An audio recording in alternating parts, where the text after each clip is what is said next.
welcome back to the Chinese. I am Gloria. Making small talk in Cantonese is just the same as in English. Touch on familiar topic just like jobs, food, weather. Just say it in Cantonese. Small talk is where the friendships are made.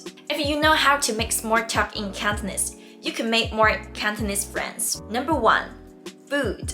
For Chinese, food is always a good topic. If you are interested in a girl and you talk with her via the social media, you can ask her as usual.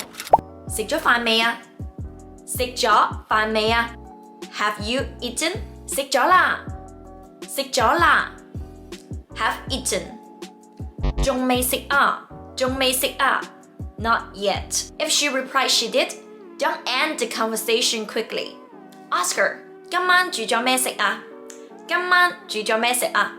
今晚 tonight 煮咗 cooked 咩 what 食 to eat 今晚煮咗咩食啊 What did you cook tonight? Or you could also ask 今晚食咗咩啊今晚食咗咩啊 What did you eat tonight?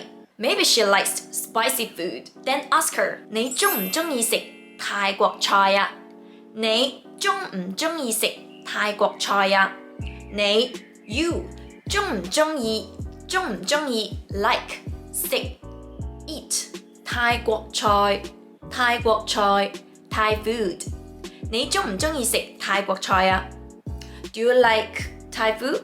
Now find an excuse to ask her out.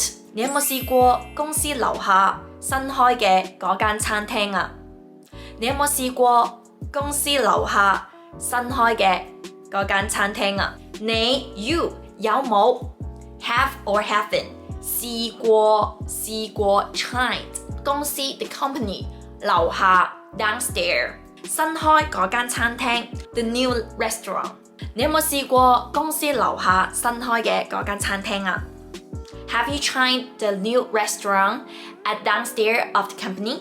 Okay, that is what we learned today. Like and leave me a comment. Hope you will find it easily to talk with the Cantonese friends. See you guys. Bye bye.